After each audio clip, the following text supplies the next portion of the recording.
네, 이번 시간에는 이전에 비해서 최근 세무조사가 많이 발생하고 있는데요. 이렇게 세무조사가 있을 때 실제적으로 어떤 부분을 지적받고 입증을 해야 되는지 그 부분을 간략히 설명드려 보겠습니다.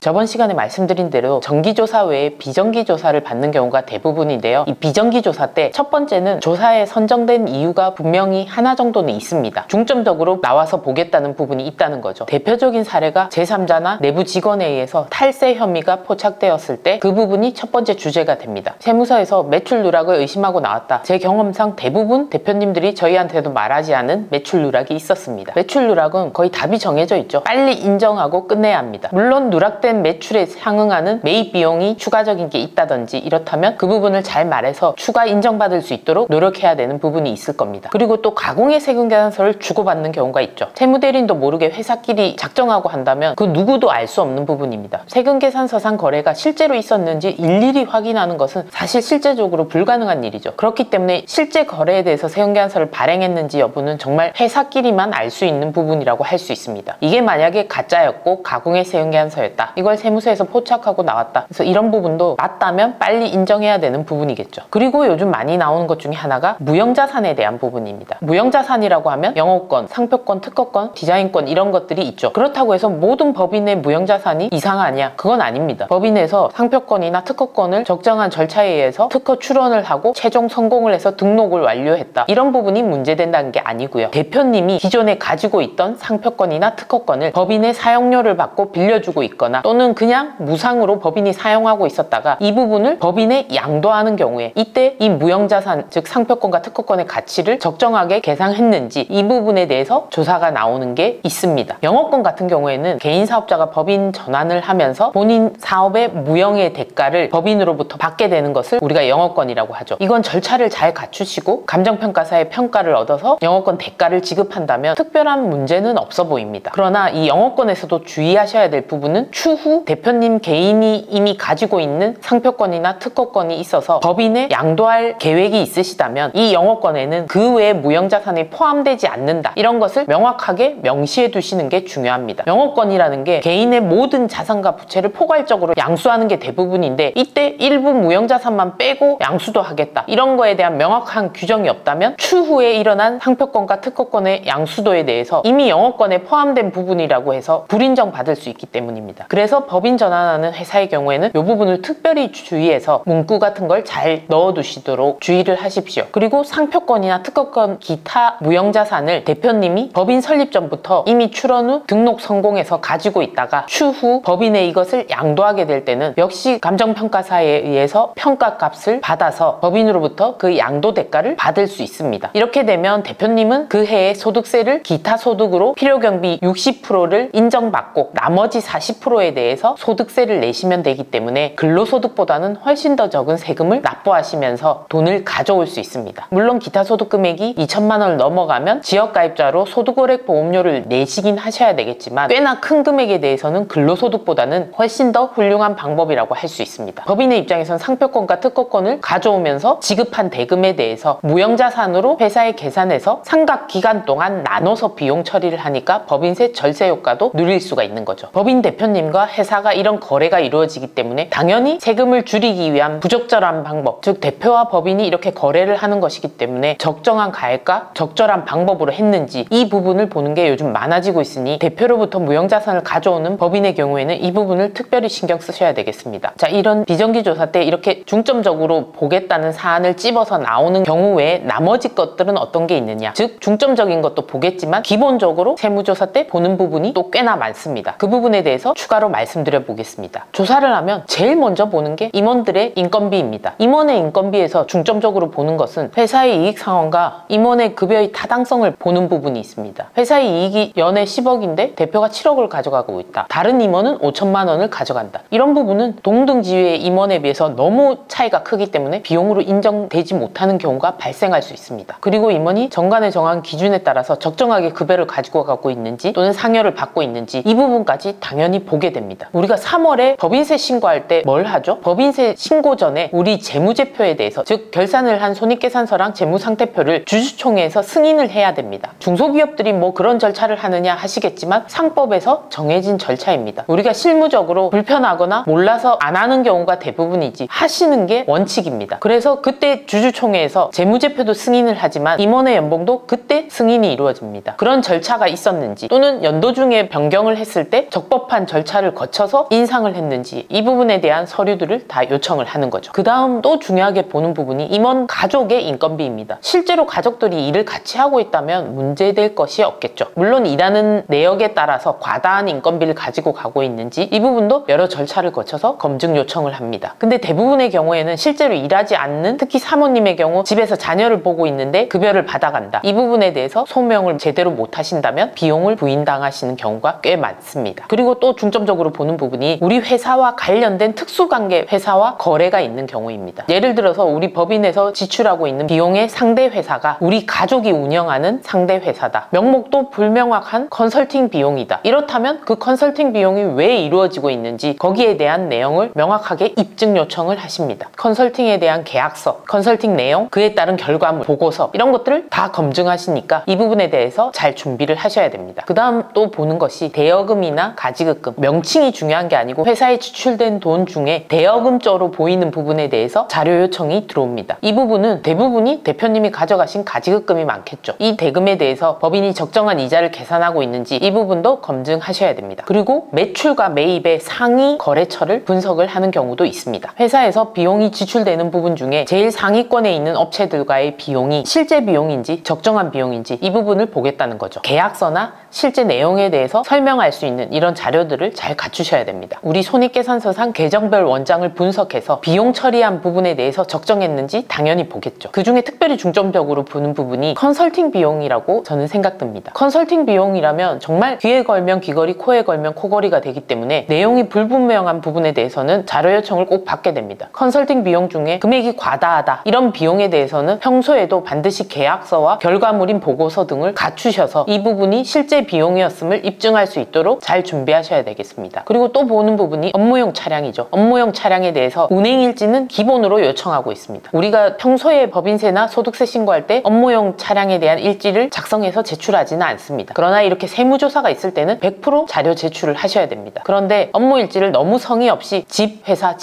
이렇게 적으시면 그 부분에 대해서도 인정을 못 받으실 부분이 있습니다. 사람이 기계적으로 집 회사만 다니진 않겠죠. 거래처 방문이라든지 출장이라든지 직원들과 회식할 때 이동했다든지 이런 부분을 좀 더 명확하게 기록을 해두는 습관을 가지셔야 되겠습니다. 그리고 법인카드 등 사용 내역을 따로 또 제출을 하는데 실제로 임직원들이 쓴 비용 외의 것들을 중점적으로 보겠죠. 다른 조사할 내용들이 많다면 이 부분이 묻힐 수도 있지만 다른 부분이 소명이 잘 되고 깔끔하다면 이 부분이 또 중점적으로 분석 대상이 될 수 있습니다. 그래서 주말이나 공휴일에 쓴 내역이 있다면, 실제 업무와 관련된 내역이라면 지출 결의서에 상세 내역들, 즉 주말 근무라든지 야근에 대한 상세 내역들을 잘 적어서 지출 결의서로 보고받으신 내역을 잘 준비해 두시면 되겠습니다. 그 외에도 인건비 신고나 특히 부가세 신고한 내역에 대해서 국세청이 집계한 매출과 회사가 신고한 내역이 많이 차이가 난다면 이 부분도 입증을 해야 됩니다. 특히 온라인에서 매출처가 다양한 회사의 경우, 또는 과세와 면세 매출을 같이 가지고 있는 회사, 또는 영세율 매출을 가지고 있는 회사들은 상세 내역들을 잘 정리해서 입증을 잘 하셔야 됩니다. 실제 매출 누락 없이 이 부분을 잘 정리하고 있다면 당연히 국세청 자료에 대해서 소명이 깔끔할 거고, 이렇게 깔끔한 소명에 대해서는 다른 내역에 대한 부분도 잘 믿어주기 때문에 기본적인 부분을 잘 정리하고 관리를 잘 하셔야 되겠습니다. 그래서 이런 부분은 좋은 세무대리인들과 평소에 소통을 잘 하고 관리만 잘한다면 특별히 준비할 거 없이 평소에 준비된 자료로 잘 소명할 수도 있는 부분이기 때문에 좋은 세무대리인 선정과 평소 관리가 중요하다는 것을 확연히 보여주는 케이스가 될 수 있습니다. 그 외 업무 조직도를 통해서 가공의 인건비가 있는지, 대표와 특수관계가 있는지, 실제 일은 어떤 일을 하면서 인건비를 받아가고 있는지, 이런 것도 업무 조직도와 인건비 신고 내역 등을 통해서 상세한 분석을 할 겁니다. 지금까지 말씀드린 부분이 대부분의 세무조사에서 공통적으로 보는 부분입니다. 결론적으로 세무조사라고 해서 너무 쫄고 걱정할 필요는 없습니다. 특별히 내가 매출 누락이라든지 고의적인 잘못을 한 게 아니라면 평소에 회사에서 매출과 비용 관리를 잘 하고 그 내역을 세무대리인과 소통을 잘 해서 문제없이 신고가 잘 되었다면 사전에 충분히 입증할 수 있습니다. 평소에 특별한 이벤트가 있거나 문제가 있는 부분이 있으면 세무대리인과 잘 상의해서 미리미리 고민을 하고 적절한 신고를 한다면 이런 세무조사도 문제없이 잘 넘어갈 수 있을 겁니다.